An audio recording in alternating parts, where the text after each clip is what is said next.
한국이라는 이유로 세계군용 항공산업에서 얼마나 황당한 이유로 많은 무시를 받았는지 우리 국민들이라면 다들 알고 계실 겁니다. KF-21 보라매를 개발하기 훨씬 전부터 한국은 항공산업의 기술 역량을 총동원했고, 이를 통해 차세대 전투기를 자체적으로 만들겠다는 의지를 대내외에 천명했습니다. 이 때문에 여러 나라들이 한국과 협업을 하면서 겉으로는 기술 이전을 해줄 것처럼 약속했다가 나중에는 레이더 스텔스 코팅 전자전 같은 핵심 기술은 하나도 넘겨주려 하지 않았습니다. 숱한 외교 루트를 통해 협조를 구했음에도 불구하고 막판이 되면 안 될 것 같다는 식으로 빠져나가기 일쑤였습니다. 이른바 기술 갑질이었습니다. 결국 우리 정부와 군, 연구진들은 이런 경험을 통해 직접 만들자는 벼랑 끝 결심을 하게 됐고, 국산화에 열을 올리는 계기를 마련하게 됩니다. 지금 와서는 그때 그 나라들이 그리 쉽게 도와줬다면 오히려 우리가 기술 국산화를 못했을 것이라는 말도 나올 정도입니다.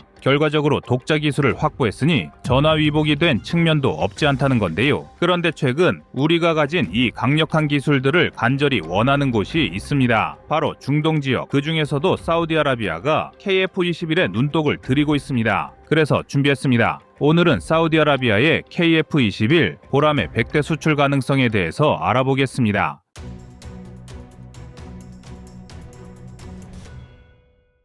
원래 사우디아라비아는 미국산 5세대 전투기인 F-35를 구매하고 싶다고 공식 표명을 한 건 어제 오늘 일이 아닙니다. 그런데 문제는 미국이 사우디의 요구에 선뜻 응해주지 않고 있다는 점인데요. 이스라엘과의 미묘한 균형 관계로 인해 중동 정세를 따질 수밖에 없는데요. 이 때문에 중동 지역의 복합적 이슈가 어우러지면서 승인 절차가 지지부진해지게 됐습니다. 그러자 사우디는 새로운 카드를 꺼냈습니다. 바로 튀르키예에 TF-칸을 100대 도입하겠다며 세간의 화제를 튀르키예로 돌린 것입니다. 겉으로만 보면 아랍권 이슬람권의 연대 같은 스토리가 먹혀들 수 있는 것처럼 보입니다. 사우디와 튀르키예가 방산 분야에서 밀착 협력 중인 건 사실이니 말입니다. 이미 사우디는 튀르키예제 무인 드론 바이락타르의 계약을 체결해 놓기도 했습니다. 만약 TF-칸 100대 구매설까지 실제로 이어진다면 튀르키예 입장에선 천문학적인 투자금을 끌어올 기회입니다. 시제기 개발비를 충당하고 대량 생산 체제를 확보하면 그 가격이 내려가 해외 시장에도 어필하기 쉬워질 가능성이 매우 커집니다. 하지만 현실은 만만치 않습니다. TF-칸이 2024년 2월 첫 비행에 성공했다고는 해도 추가 시제기 제작 소식이 뜸하다는 점이 눈에 띕니다. 제대로 된 스텔스 성능과 미사일 운영 능력을 어느 정도 시점에 달성할지도 미지수이기 때문입니다. 반면 같은 시기 개발된 한국의 KF-21 보라매는 이미 성능을 꽤나 신뢰성 있게 보여주고 있는 상황인데요. 바로 여기서 사우디가 굳이 튀르키예 쪽만을 선택할까라는 회의론이 일어나는 이유입니다. 게다가 칸은 4.75세대, 또 KF-21도 4.75세대라는 말은 그냥 분류상의 편의일 뿐입니다. 차세대 전투기의 핵심은 스텔스인데요. 여기에는 탐지 은닉 능력과 항전 능력, 그리고 레이더 데이터 링크라는 게 정설입니다. 하지만 이 분야에서 한국은 독자 연구를 통해 상당 부분 실무를 입증한 상태입니다. 특히 KF-21은 지상 해상 공중 표적을 멀티 트래킹하는 레이더 시연을 어느 정도 끝냈다고 알려져 있습니다. 반면 칸 쪽 정보는 대부분 튀르키예 정부가 언론에 흘리는 제한된 자료 정도입니다. 시제기한 대로 모든 걸 검증하긴 어렵고 KF-21에 들어가는 엔진보다 구식 버전인 F110을 쓰면서 진정한 의미의 5세대라고 부르긴 애매하다는 평이 많습니다. 사우디가 정말 100대를 사겠다고 마음먹었다면 그 이전에 최소한 시제기 여러 대를 투입해 중장기 시험평가를 진행해야 할 텐데 그런 움직임은 없다는 게 의아하다는 것입니다. 아무리 돈 많은 나라라고는 하지만 최소 수십조의 돈이 들어가는 사업인데 이렇게 막무가내로 사업을 벌이지는 않는다는 뜻입니다. 그러니까 사우디를 앞세워 다른 숨겨둔 꼼수가 있다는 뜻입니다. 핵심은 사우디가 미국에 보내는 압박 메시지와 사우디가 실제로 어떤 기체가 유리할지 계산하는 실리 사이의 줄타기일 것입니다. 사우디 입장에선 F-35를 구매하는 게 여러모로 편하겠지만 만약 미국이 계속 눈치를 주고 승인을 안 해준다면 그땐 어쩔 수 없이 대안을 찾아야 하는데요. 그런데 여기에는 선택지가 크게 두 군데가 있습니다. 먼저 튀르키예의 TF-칸도 있고 한국의 KF-21도 존재하게 됩니다.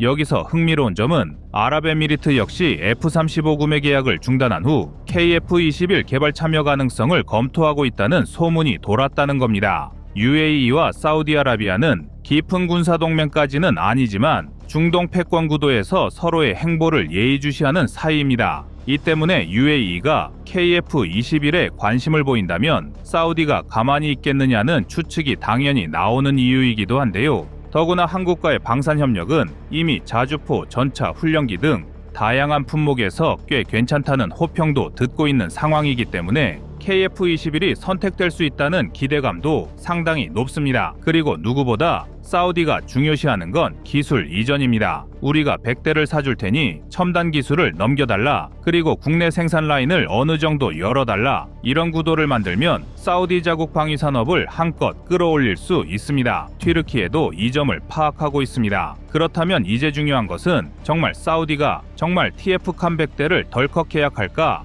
라는 의문일 것입니다. 정말 이 부분에는 섣불리 단정하기 어렵습니다. 왜냐하면 이건 단순히 돈의 문제가 아니기 때문입니다. 전투기 하나가 국가 안보와 직결되는 만큼 그 성능과 신뢰도를 객관적으로 검증해야 합니다. 개발 일정부터 무장 호환성, 그리고 후속 군수 지원까지 꼼꼼히 따져봐야 하기 때문입니다. 사실 튀르키예 TF-칸은 아직 그런 데이터를 제공하기엔 이른 단계입니다. 즉 사우디가 실제 구매 단계까지 진행되면 앞서 이야기한 미국이나 다른 국가를 압박하기 위한 외교 카드인지 아니면 진심으로 TF-칸의 매력을 느낀 것인지를 구분해야 할 필요가 있습니다. 더 쉽게 말해 사우디의 뻥카가 어느 것인지 지금 현재로서는 정확히 알 수 없다는 겁니다. 하지만 다행히 KF-21 보람에는 이미 수많은 시험 비행으로 성능 검증을 착실히 진행 중이고 블록원 양산 체계를 곧 준비한다는 소식도 들리고 있습니다. 또한 조립 라인도 상당 부분 자동화 시스템을 구축한 상태입니다. 이런 장점들로 사우디로서는 한국이 자신들에게 유연하게 대처할 수 있다는 외교적 레버리지를 챙겨두려는 것 같습니다. 바로 그 레버리지가 미국을 향한 무언의 신호가 되기도 하고요. 결론적으로 사우디는 TF-칸 100대 모든 걸 걸었다라고 받아들이긴 아직 이르다는 뜻입니다. 사실 방산시장에서 시그널을 흘리는 건 흔한 일이며 뒷단에선 상상도 못할 합종연횡이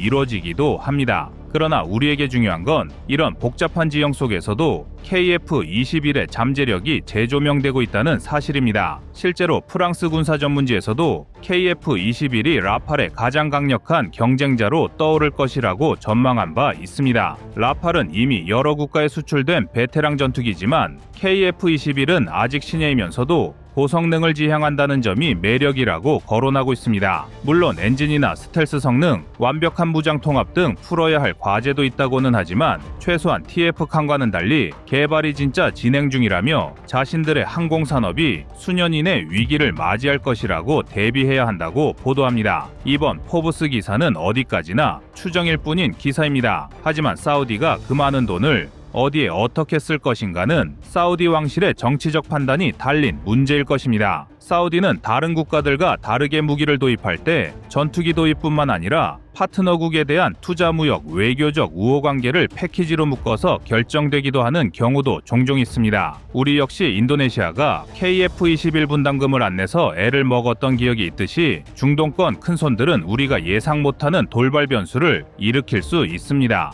그럼에도 하나 확실한 건 있습니다. 사우디가 지금 뿌린 TF-칸 100대 이야기는 분명 세계 전투기 시장의 주변 판도를 흔드는 카드라는 것입니다. F-35 카드를 쥐고 있는 미국을 흔들고 나아가 유럽 혹은 한국까지 동시에 염두에 두는 중동식 실리 추구가 돋보이는 흔들기일 수 있습니다. 하지만 분명한 건 세계 방산 분야에서는 종종 헛소문 같은 얘기가 알고 보니 몇 달 뒤 현실이 된 이야기도 일어나는 일이 자주 있습니다. 그래서 이번 포브스의 기사는 우리 대한민국에게는 도전만으로도 큰 성과로 자리 잡을 수 있습니다. 또 KF-21 보람의 입장에선 다시 없을 기회입니다. 사우디가 튀르키예나 미국으로만 가면 어떡하냐고 할 수도 있지만 반대로 우리 쪽으로 오면 막대한 물량 확보와 함께 기술 협력까지 탄력을 받을 수 있다라는 기대감도 상당하기 때문입니다. 과거 대한민국은 주변국 갑질에 시달렸지만 이제 우리는 국산 무기 체계로 세계 시장의 경쟁력을 갖추면서 협상 테이블에서 유리한 고지를 점할 수 있게 됐습니다. 이미 K9 자주포나 K2 전차 등이 세계 시장에서 통할 정도로 대한민국 무기의 브랜드 파워가 높아진 상황이기 때문입니다. 그래서 일부 전문가들은 사우디가 만약 진짜로 4.75세대 전투기가 필요하고 향후 6세대로 갈 때까지 임시 전력으로 사용하겠다는 입장이라면 TF-칸보다는 KF-21 쪽이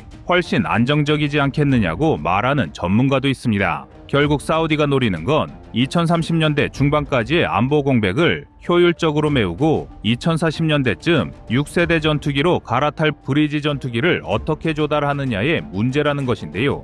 그래서 지금은 튀르키예의 TF-칸이 될지 대한민국의 KF-21 보라매가 될지 혹은 미국산 F-35를 끝내 얻어낼지 아무도 단언할 수 없습니다. 다만 단순 뻔한 협박용 카드로만 치부하기에는 주변 국가들이 워낙 만만치가 않습니다. 상황에 따라 진짜 계약서가 오갈 수도 있다는 이야기입니다. 때문에 우리 스스로 준비해야 할 일은 명확해졌습니다. 어떤 국가가 되든 KF-21을 달라 할 때 바로 대응할 수 있도록 양산 일정을 재정비하고 블록 업그레이드 로드맵도 구체화하는 것입니다. 그리고 지금처럼 미국이나 주변 강대국이 우리를 교란하려 해도 흔들리지 않을 국산 기술 역량을 확고히 다져놓는다면 KF-21 보라매는 세계에서 절대 가성비로 취급받지 않는 첨단 전투기로 자리매김할 것입니다.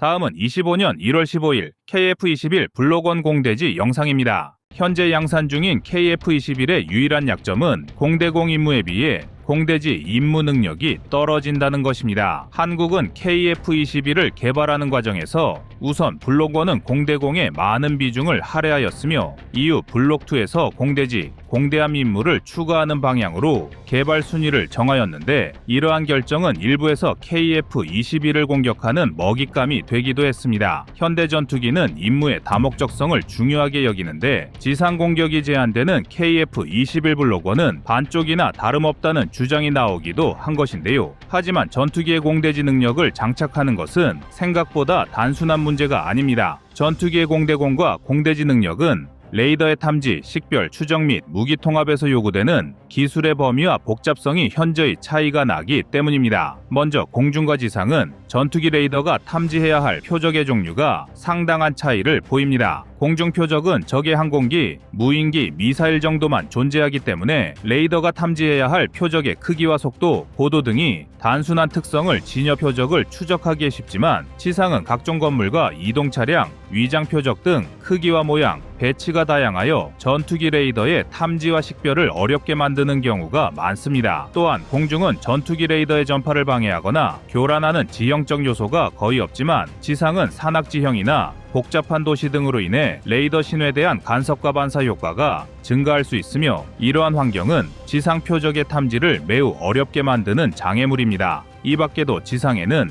적의 방공 시스템이 배치되어 있기 때문에 전투기가 원활한 공대지 임무를 수행할 수 있도록 시스템을 탑재하는 것은 기술적으로 매우 어려운 문제이며 전투기 개발에 대한 경험이 적었던 한국은 우선 공대공 능력을 완벽하게 구축한 블록1을 기반으로 지상과 해상 공격이 가능한 블록2로 넘어가는 전략적 행보를 취한 것입니다. 그런데 최근 한국에서 KF-21 블록1의 지금보다 더 나은 공대지 무장 통합을 시도한다는 긍정적인 소식이 들려왔습니다. 더욱이 KF-21에 장착될 것으로 전망되는 공대지 미사일은 사거리 500km의 타우러스인데요. 이전부터 독일은 타우러스 미사일을 KF-21과 KF-16에 통합하는 것을 지원하겠다는 의견을 지속해서 밝혀왔습니다. 그러나 지금까지 한국은 F-15K와 타우러스의 체계를 통합하여 운용하였지만 다른 전투기에 타우러스를 장착하지는 않았습니다. 그랬던 한국이 KF-21의 타우러스를 통합한다면 크게 두 가지 측면에서 전략적 효과를 얻을 수 있습니다. 우선 첫 번째로 한국이 얻을 수 있는 전략적 효과는 KF-21의 작전 유연성을 확보하고 공대지 임무 제한을 최소화할 수 있다는 것입니다. 타우러스 미사일은 임무에 투입되기 전 미리 적의 주요 표적에 대한 좌표를 미사일에 입력할 수 있으며 이러한 방식은 굳이 KF-21이 직접 지상 표적을 추적하지 않더라도 타우러스 미사일이 표적을 타격할 수 있다는 것을 의미합니다. 또한 타우러스 미사일은 발사 후 별도로 유도나 통제가 필요 없기 때문에 KF-21이 레이더 등을 활용하여 지속적으로 추적하거나 추가적인 데이터를 제공할 필요가 없습니다. 더군다나 한국에서 타우러스 미사일의 전술적 목표를 고려하면 KF-21에 더욱 적합할 수 있는데요. 한국은 타우러스를 전략적 원거리 타격 수단으로서 고정된 고가치 표적을 주요 목표로 삼고 있습니다. 적의 지휘시설, 방공망, 미사일 등의 전략시설은 이미 한국이 각종 감시 자산을 통해 위치 재원을 확보한 표적들이며 해당 시설은 단시간에 위치를 옮길 수 없기 때문에 전투기가 실시간으로 표적을 탐지 및 추적할 필요가 없습니다. 따라서 현재 공대지 임무가 제한적인 KF-21 블록1이라 해도 타우러스 미사일을 통합하게 된다면 적성국의 주요 지상 목표물을 원거리에서 타격하는 공대지 임무를 수행하는 데 어려움이 없으며 KF-21에 공대지 미사일이 통합된다면 일각에서 트집을 잡는 KF-21 블록1의 성능 의구심도 상당수 해소할 수 있습니다. 여기에 더해 한국이 두 번째로 얻을 수 있는 전략적 효과는 F-15K 이외의 타우러스 투발 수단을 추가로 확보할 수 있다는 것입니다. 한국은 지금까지 F-15K에만 타우러스 미사일을 통합했고 그 외 다른 전투기에는 타우러스를 장착할 수 없었는데요. 우리 대한민국은 타우러스 이외에도 현무 시리즈를 비롯한 다양한 장거리 타격 수단을 보유하고 있고 이에 따라 지금까지는 F-15K에만 타우러스를 장착해도 북한의 미사일 기지를 제압하는 데 큰 문제가 없었습니다. 그런데 최근 F-15K의 성능 개량 작업이 예정됨에 따라 한국은 모든 F-15K를 작전에 투입하기 어려워질 예정입니다. 한국 공군은 F-15K의 임무 공백을 최소화하기 위해 순차적으로 전투기 성능 개량을 진행할 예정이며 이에 따라 2030년대 중후반까지 장기적으로 F-15K가 개량 작업을 받게 될 계획이지만 모든 전투기가 작전을 대기하는 것과 일부 전투기가 작전에 참여할 수 없는 것은 분명 다릅니다. 하지만 KF-21에 타우러스가 장착될 수 있다면 유사시 F-15K가 아니더라도 공중에서 타우러스를 발사할 수 있는 전투기 전력을 확보할 수 있게 되며 이는 궁극적으로 우리 공군의 전체적인 작전 유연성을 한 단계 더 높여줄 것입니다. 이처럼 KF-21 블록1에 장거리 공대지 미사일을 통합한다는 것은 KF-21의 약점을 보완함과 동시에 대한민국 공군의 전체적인 전투 역량을 증대시키는 중요한 작업이 될 것인데요. 다만 타우러스는 독일제 미사일이기 때문에 KF-21에 장착될 국산 무장 체계에 대한 아쉬움은